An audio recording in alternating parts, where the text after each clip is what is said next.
Hello बच्चों, इसके पहले वाले लेक्चर में हम लोगों ने सेंट्रीपिटल फोर्स देखा था और केपलर्स लॉ, जो कि मैंने व्हाइट बोर्ड पे एक्सप्लेन किया था। अब आज का लेक्चर, आज का टॉपिक हमारा नोटबुक पे ही होगा और आप फुल कंसंट्रेशन के साथ में इसको भी सुनेंगे, समझेंगे। तो आई होप कि आपको ये सारी चीज़ें समझ में आ जाएंगी, ठीक है ना। तो क्या करेंगे, अब सबसे पहले क्या हुआ था, ये हम लोगों ने केपलर्स लॉ देखा था, first law, second law, third law. उसके बाद में क्या हुआ, न्यूटन तो बहुत बड़े साइंटिस्ट थे। उन्होंने क्या किया, हर जगह पे अपना ग्रेविटेशन फोर्स का उन्होंने एक्सपेरिमेंट स्टार्ट कर दिया हर जगह पे। तो यूनिवर्सली उन्होंने ग्रेविटेशन को, मतलब हर जगह अप्लाई होने वाला ग्रेविटेशन उन्होंने डिस्कवर किया। क्या कहा उन्होंने, every object in the universe attract every other object with A definite force. मतलब हर एक कोई भी ऑब्जेक्ट आप ले लो, मान लो ये पेन हो गया, ये उसका कैप है, तो ये भी एक दूसरे को ऑब्जेक्ट, दो ऑब्जेक्ट हो गए, दोनों एक दूसरे को अट्रैक्ट कर रहे हैं। एक डेफिनिट फोर्स, थोड़ा बहुत फोर्स, बहुत ज्यादा नहीं, मतलब लग रहा है फोर्स, बट इतना भी ज्यादा नहीं लग रहा है कि ये एक दूसरे को करीब में एकदम एक दूसरे से पास में आ जाएंगे, ऐसा नहीं, एक दूसरे को खींच रहे, ठीक है ना। This force is directly proportional to the product of mass of the two object and the inversely proportional to the square of the distance between them। इन्होंने ये कहा कि मान लो कि कोई भी दो ऑब्जेक्ट है, दो चीजें हैं, तो दोनों का अपना अपना कुछ ना कुछ मास होगा, इसकी भी अपनी कुछ वजनाई होगी, ये भी वजन का होगा, इसका भी कुछ अपना वेट होगा, दोनों का अपना अपना वेट है। तो उन्होंने ये कहा कि जो फोर्स है वो फोर्स किसका है, इन दोनों के मास को आप मल्टीप्लाई कर दो, उनको मल्टीपल करने के बाद में क्या कहा गया, और ये कहा गया कि इनके बीच में जो डिस्टेंस है, डिस्टेंस का इनवर्स प्रोपोर्शनल है, मास का डायरेक्टली प्रोपोर्शनल है और इनके बीच के डिस्टेंस का इनवर्स प्रोपोर्शनल है। तो अब ये, तो अभी हमने पेन और इसके कैप का एग्जांपल आपको दिया है। मान लो यहाँ पे कुछ भी आप मान लो, यहाँ पे दो ऑब्जेक्ट आप मान लो, मैंने यहाँ पे दो बॉल बनाया हुआ है, आप समझो यहाँ पे चाहे इसको एक को मून मान लो, एक को अर्थ मान लो, कुछ भी आप मान सकते हो, आप अपने अकॉर्डिंग समझ लो, ठीक है ना। तो उन दोनों के बीच का तो जो फोर्स होगा, फोर्स किसके प्रोपोर्शनल है, प्रोपोर्शनल होगा मास 1, मास कोई भी पहले का मास इंटू दूसरे का मास अपॉन उनके बीच का डिस्टेंस का स्क्वायर। अब ये प्रोपोर्शनल है, प्रोपोर्शनलिटी मैंने कांस्टेंट को यहाँ पे हटा दिया है। अगर आपको इसको समझना होगा तो इसमें पूरी बात क्या होगी, F directly proportional to M1 into M2, ठीक है ना, इस तरीके से, और F inversely proportional to D square. अब ये इस तरीके से करोगे तो ये आएगा आपका। तो यहाँ पे हमने इसको समझा, ठीक है ना।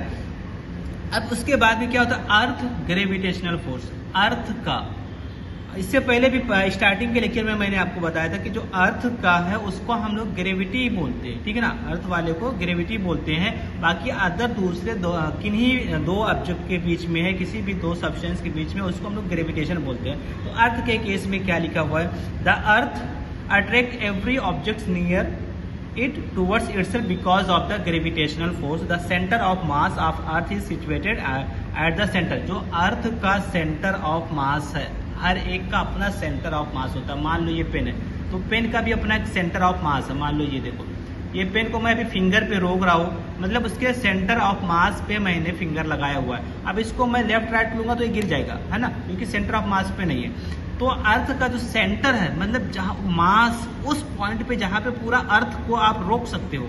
जैसे यहाँ पे मैंने बताया ना कि एक पेन को, इस पे कोई एक ऐसा पॉइंट है जहाँ पे इसे मैं फिंगर रखूंगा तो ये रुक जाएगा, तो इसका सेंटर ऑफ मास है।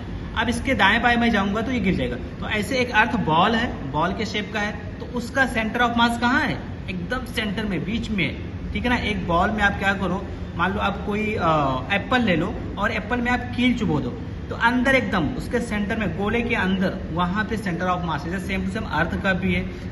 So the gravitational force of any object due to earth is always directed to the centre.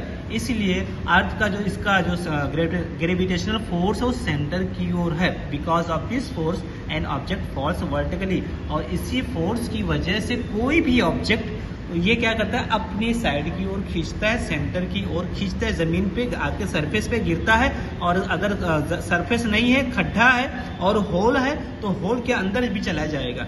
ये इसका अर्थ का ग्रेविटेशनल फोर्स हो गया, ठीक है ना। उसके बाद का और भी इसमें कुछ पॉइंट दिए हुए हैं, उसको देखते हैं। Similarly when we thrown a stone vertically, अगर हम किसी सब्सटेंस को, किसी स्टोन को ऊपर की ओर फेंकते हैं, this force tries to pull it down, और वो तो फिर फोर्स क्या करता है, जैसे आपको पहले लेक्चर में मैंने बताया, ऐसे वहां पे मार्कर मैंने लिया था, मार्कर को ऐसे गिरा रहा था तो हाथ पे गिर जा रहा था, तो ऐसे अर्थ के हाथ पे एक्चुअली नहीं है, ये किस पे गिर रहा है, अर्थ पे जा रहा है, अर्थ के सेंटर की ओर दे रहा है, देखो खुद से जा रहा है ना, तो अर्थ के सेंटर की ओर जा रहा है। This force try to pull, अब ये कौन सी फोर्स की बात कर रहा है, ग्रेविटेशनल फोर्स की बात कर रहा है। किसके ग्रेविटेशनल फोर्स की बात कर रहा है, अर्थ के ग्रेविटेशनल फोर्स की बात कर रहा है। एंड रिड्यूस द वेलोसिटी, तो वही बता रहे कि अगर आप ऊपर जाओगे, इसे ऊपर फेंकोगे, इसको मान लो ऊपर फेंक रहे हैं, ऊपर फेंकेंगे आप तो थोड़ी देर के लिए ऊपर जाएगा, फिर गिर जाएगा, तो धीरे धीरे ऊपर गया, फिर रुक गया, रुकने के बाद फिर नीचे गिर गया, है ना। इसकी वेलोसिटी क्या हो गई, वेलोसिटी रिड्यूस हो गई, ठीक है, due to this constant downward pull. उसके बाद में क्या होगा, वो डाउनवर्ड क्या होगा, नीचे गिरना स्टार्ट करता है।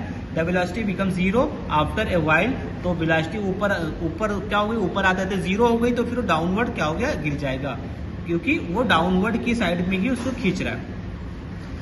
The pull continues to be exerted and the stone start moving vertically downward. वही जो बात मैंने अभी बताया कि क्या होता है, वो हमारा स्टोन नीचे की ओर गिर जाएगा, क्यों, because of the earth centre, earth का जो earth under its influence, earth क्या करती है, उसको अपनी तरफ खींचती है, ठीक है ना।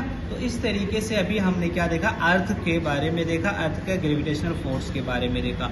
अब हमारा इसके बाद के नेक्स्ट टॉपिक आता है एक डिफरेंस, कभी कभी 1 मार्क में, 3 मार्क्स में, 5 मार्क्स में, जो भी है आपके एग्जाम के हिसाब से, आपके बोर्ड के हिसाब से पूछा जाएगा कि मास क्या होता है और वेट क्या होता है। कोई भी आपसे पूछ लेगा कि मास क्या है और वेट क्या होता है, तो mass is the amount of in the object, mass is the amount in the object, mass क्या है, टोटल अमाउंट है ऑब्जेक्ट का। Mass will not change and amount of matter will remain same. इसमें क्या कहना चाह रहा है, देखो मास किसी का चेंज नहीं होता है, मास जो यहाँ पे है वही अर्थ पे होगा, वही मून पे होगा, वही किसी भी प्लैनेट पे लेके जाओगे, सेम मास में कोई चेंजिंग नहीं होती है, मास एवरी जगह पे कांस्टेंट रहता है।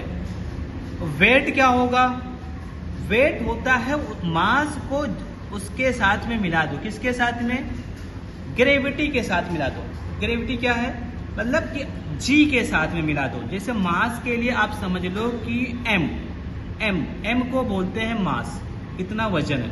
अब उसमें अगर जी भी ऐड कर दो, जी से मल्टीप्लाई कर दो, तो वो बन जाएगा वेट। समझ में आ रहा है, देखो कैसे, wait measure the gravitational pull. ये क्या मेजर कर रहा है, ग्रेविटेशनल पुल। जैसे मान लो कि अभी मान लो आपका वजन कितना है, 25 किलो, 30 किलो, 40 किलो, आपका इतना क्या है, वो वेट है आपका। अगर 40 किलो का वेट है, 40 किलो के आप हो, तो इसमें आप क्या हो, इसमें आपका mg शामिल है। mg मतलब कि इसमें मास भी है, इसमें g भी है, इसमें मास भी आ गया। देखो ये m मतलब मास, ये मास भी आया, ठीक है ना। g मतलब कि उसमें जो स्मॉल g की वैल्यू होती है 9.8, वो भी उससे मल्टीप्लाई करके आया है। समझ में आ रहा है, इसको ऐसे आप समझो कि ऑलवेज मास चेंज नहीं हुआ। मैंने कहा कि मान लो कि अगर मास इसका कितना होगा, अगर कोई 40 किलो का है, मान लो हम 40 किलो के हैं, तो उसमें मास कितना होगा, लगभग 10-11 किलो का होगा, 10 किलो। और इसमें कितना होगा, ये 4 होगा, 4 के आसपास। मास कितना होगा इसका, 4। जी कितना होता है, 9.8 होता है, जी कितना होता है, 9.8। तो मान लो इसको मैं 10 मान लिया, जी की वैल्यू 10 मान लिया, चलो। और तो फिर ये 10 से 4 को मल्टीप्लाई करेंगे तब जाके 40 होगा। इसका मतलब ये है कि mass will never change, only change क्या होता है, जी चेंज होता है। तो ये आपको यहाँ से समझ में आएगा। अब दोनों का एसआई यूनिट देख लो। जो मास का एसआई यूनिट था वो केजी था, किलोग्राम, और जो वेट का एसआई यूनिट है वो क्या होता है, न्यूटन होगा, क्योंकि ये लगभग फोर्स हो जाता है। वेट को ही यही सेम, वेट को mg के इक्वल होता है, और mg इक्वल टू क्या होता है, फोर्स, ठीक है ना। क्योंकि ये हमने बताया है आपको, ये ग्रेविटेशनल पुल है, पुल मतलब खिंचाव, मतलब फोर्स ही है, ठीक। तो ये आपको समझ में आया होगा।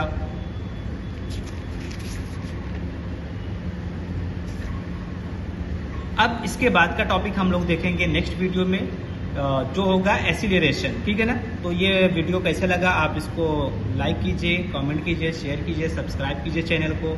और वीडियो अच्छा लगा तो आप अपने दोस्तों में भी शेयर कर दो और कमेंट में भी लिख दो, ठीक है। नेक्स्ट वीडियो का आप इंतज़ार करिए, वो भी 1-2 दिन में आ जाएगा।